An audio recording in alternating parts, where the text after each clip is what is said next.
Alors, c'est ce qu'on appelle ici l'oxyde de réduction par voie sèche. Autrement dit, c'est toute réaction d'oxyde de réduction qui se passe à l'absence d'un liquide. Je vais prendre ici également un second exemple. La réaction entre le magnésium et l'oxygène. Alors, je prends ici le Mg plus le O2. Ça va donner ici le MgO qu'on appelle oxyde de magnésium. Pour équilibrer cette équation également, je vais multiplier ici l'oxyde de magnésium par 2. Et dans ce cas, le magnésium ici va être pris 2 fois au second membre et au premier membre il est pris une fois. Donc je le multiplie aussi par 2. Je vais également montrer que cette réaction est une réaction d'oxyde de réduction. Alors je vais transformer ce produit qui est là, 2 fois le magnésium plus le O2 qui va passer ici à 2 facteur de Mg2 plus O2 moins. Je vais chercher la parenthèse ici. Alors, j'aurai 2 fois Mg plus O2 qui va passer ici à 2 fois Mg2 plus 2 fois O2 moins. Je vais alors passer à l'interprétation. Donc, je vais prouver que cette réaction également est une réaction d'oxyde de réduction. Je vais tout simplement montrer les différents changements observés à ce niveau. Donc, je à Mg2+. Au premier membre ici, j'ai 0 électrons. Au deuxième membre ici, j'ai plus 2 électrons. Donc, je mets plus 2. Alors, de 0 à 2, c'est une augmentation. Cette augmentation définit ce qu'on appelle ici une oxydation. Alors, le deuxième constat, c'est quoi? C'est que la molécule de dioxygène est passée ici à l'ion oxygène O2-. Je vais également mentionner cette observation. J'ai O2 qui passe ici à O2-. Je vais équilibrer cette équation. Au premier membre, l'oxygène est pris 2 fois. Au deuxième membre, il est pris une seule fois. Je le multiplie par 2. Donc, au premier membre, j'aurai 0 électrons. Mais au deuxième membre, j'aurai 2 fois moins 2, ça fait moins 4 électrons. Moins 4 électrons étant inférieur à 0, alors les moins 4 électrons vont se déplacer vers 0 et ça va devenir plus 4 électrons. Donc, de 0 ici à moins 4, c'est une diminution. Cette diminution va être appelée la réduction.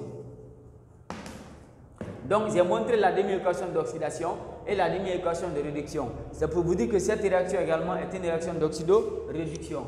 Je vais alors tirer l'équation bilan réactionnel.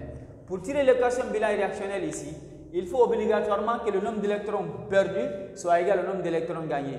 Dans ce cas, j'ai 2 électrons perdus ici, j'ai 4 électrons gagnés.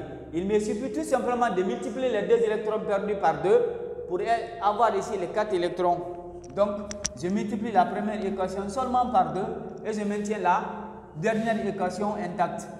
Alors, je vais avoir ici 2 fois le magnésium Mg plus le O2. J'ai plus 4 électrons au premier membre, plus 4 électrons au second membre, parce que j'ai 2 fois 2, ça fait 4. Donc, le nombre d'électrons va disparaître. Ce qui va passer ici à 2, je peux mettre maintenant 2 en facteur. Là, j'ai 2, ici, j'ai 2. En mettant 2 en facteur, j'aurai 2 facteurs de Mg2 plus O2 moins. Alors, Mg2 plus O2 moins va donner une molécule qu'on appelle l'oxyde de manganèse. Donc, l'oxyde de magnésium, je vais dire, donc MgO. Alors, l'équation bilan va s'écrire le Mg plus O2 qui va passer ici à 2 fois MgO. Voilà l'équation bilan de cette réaction, alors qu'on appelle ici la réaction d'oxyde de réduction, même par voie sèche.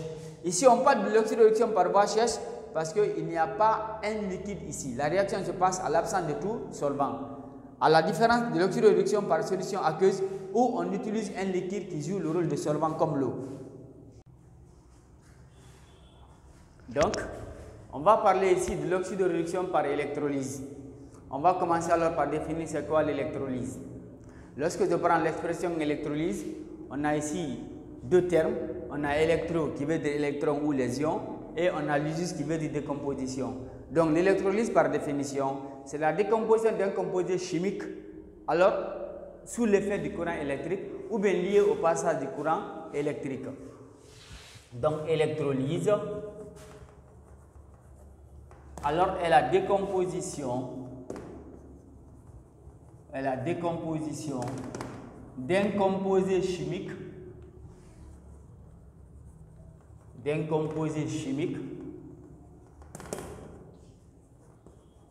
lié au passage liées au passage du courant électrique.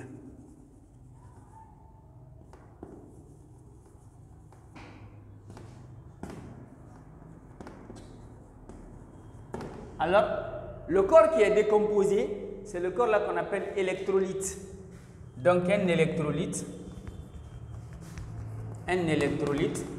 est le composé chimique,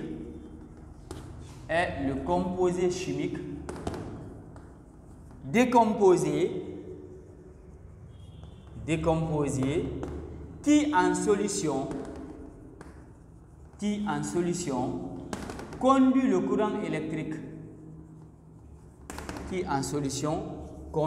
courant électrique.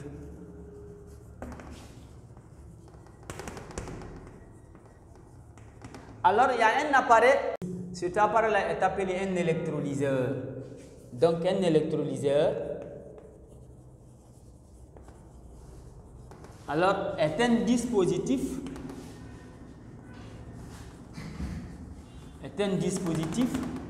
qui permet l'électrolyse, de faire l'électrolyse.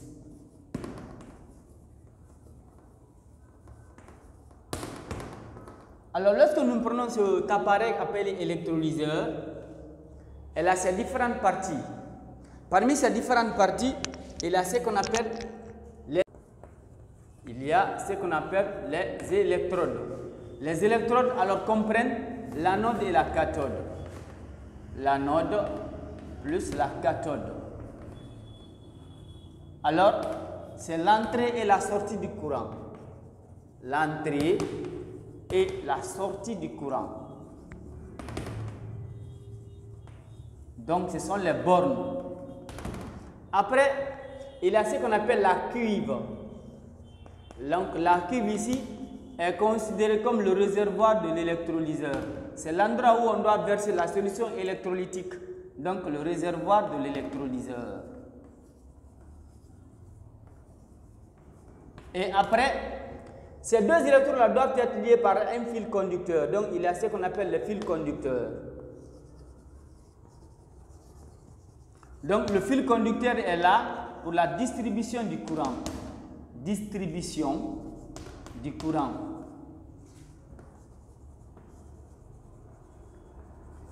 Mais pour que cet appareil alors, ou ce dispositif fonctionne, donc le générateur, c'est le producteur du courant ou la source du courant.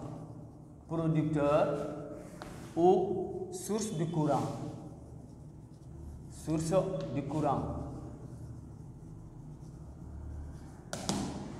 Et après, il y a ce qu'on appelle ici, soit un milliampère-mètre pour la mesure de l'intensité du courant.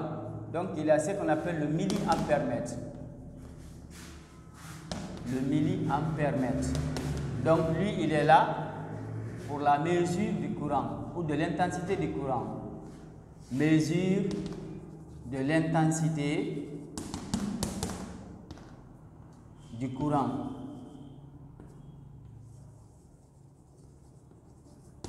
Et en dernier lieu, il y a ce qu'on appelle un interrupteur.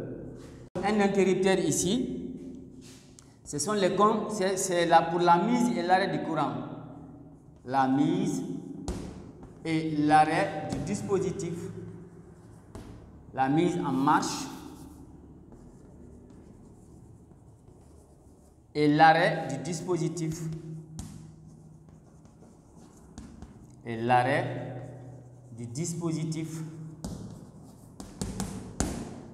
Et il y a ce qu'on appelle également le récepteur.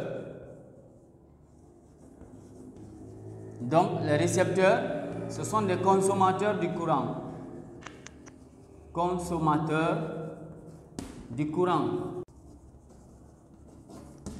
Donc, on va voir maintenant comment alors cet appareil fonctionne. Donc, fonctionnement de l'électrolyseur. Alors, pour le fonctionnement de l'électrolyseur, nous allons prendre ici un électrolyte qui est l'alumine. Donc, alumine. de formule Al2O3, c'est lui qui va nous servir d'électrolyseur. L'alumine là va être hydratée donc en solution. Dans ce cas, on va avoir ici Al2O3 qui va alors se décomposer pour nous donner ici le Al3+ plus le O2-. Alors pour équilibrer cette réaction, il faut que le nombre de signes plus soit égal au nombre de signes moins. On a 2 fois plus 3, ça fait plus 6. On a 3 fois moins 2 égale à moins 6. Donc plus 6 moins 6 égale à 0. On dit que la molécule est électriquement neutre. Dans l'électrolyseur maintenant, la partie qu'on appelle cuivre, on va verser cette solution électrolytique. Donc dans cette solution, on aura les ions Al3+ et les ions O2-. Une fois que l'interrupteur est fermé, le récepteur va signaler, c'est-à-dire l'ampoule va s'allumer et il va se passer des réactions aux électrodes. Donc réaction aux électrodes. Alors, ce sont les demi-réactions qui vont se passer aux électrodes. On a dit que l'électrolyseur ici a 2 bornes, une borne positive et une borne négative. Donc, il y a ce qu'on appelle ici la cathode. La cathode là va être chargée négativement. Comme la cathode là est chargée négativement, alors elle va attirer l'ion qui porte son signe contraire. Et l'ion qui porte son signe contraire ici, c'est l'ion Al3+. Donc Al3+ va alors passer ici à Al. L'équation étant équilibrée, on a plus 3 électrons au premier membre et 0 électrons au second membre. Donc on met ici plus 3 électrons. De 3 à 0, c'est une diminution. Cette diminution va être appelée une réduction. Alors à l'anode ici alors est chargée positivement. Comme l'anode est chargée positivement, l'ion aussi qui portera son signe contraire va être attiré par l'anode. Et l'ion là c'est l'ion oxygène O2-. Donc O2- va passer ici à O2. Alors on va équilibrer l'équation. Au premier membre, l'oxygène est pris une fois. Au deuxième membre, il est pris 2 fois. Donc on multiplie l'oxygène du premier membre par 2. On aura 2 fois moins 2, ça fait moins 4. Et au second membre ici, on a 0 électrons. 0 étant supérieur à moins 2 va se déplacer vers 0. Donc moins 4 du moins va se déplacer vers 0. Donc moins 4 membres. Donc de moins 2 ici, de moins 4 à 0, c'est une augmentation. Cette augmentation va alors définir ce qu'on appelle une oxydation. Donc le bilan. Pour l'équation bilan ici, il faut que le nombre d'électrons perdus soit égal au nombre d'électrons gagnés. Dans ce cas, on va multiplier la première équation par 4 et la deuxième équation par 3. Donc la première équation va être multipliée par 4 et la deuxième équation va être multipliée par 3. En le faisant, on aura 4 fois Al3 plus 2 fois 3 égale à 6, 6 O2- qui va passer à 4 fois 1, 4. Donc 4 fois Al plus 3 fois 1, 3. Donc 3 fois O2. Ici, au premier membre, on a 4 et 6. On peut alors factoriser par 2. En factorisant par 2, on aura 2 facteurs Al3 plus 3 fois O2- qui vont passer ici à 4 Al plus 3 O2. Alors ici, dans cette parenthèse, on a alors une molécule. La molécule là est composée d'aluminium et l'oxygène. Donc je mets d'abord 2 ici, facteur 2. L'aluminium étant pris 2 fois, je vais avoir ici Al2. L'oxygène étant pris 3 fois, j'aurai O3 ici, alors qui va passer à 4 Al plus 3 O2. Je vais diviser ces coefficients géométriques là par 2, 2. J'ai 2 divisé par 2 égale à 1. Donc je vois qui va passer à 4 divisé par 2 égale à 2. J'aurai 2 fois Al plus 3 divisé par 2 égale à 3 demi. Donc 3 demi de O2. Voilà l'équation bilan de cette réaction. Donc après la décomposition de l'alumine AlDO3 liée au passage du courant électrique, on obtient l'aluminium à la cathode et le dioxygène à l'anode. Et on a montré que cette réaction également est une réaction d'oxydoréduction. De ce qu'on appelle ici l'équation bilan de cette réaction est là. AlDO3 qui passe à 2Al plus 3 demi de O2. Alors après l'électrolyse de AlDO3, nous obtenons l'aluminium à la cathode et le dioxygène à l'anode.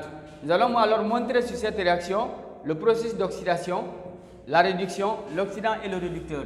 Alors, on va l'écrire sous forme ionique. On va avoir ici 2 fois Al3 plus 3 fois O2- qui va passer ici à 2 fois Al plus 3 demi de O2. Alors, nous avons dit que le passage de O2- à 3 demi de O2 définit ce qu'on appelle une oxydation. Et le passage de Al3+ à Al définit ce qu'on appelle une réduction.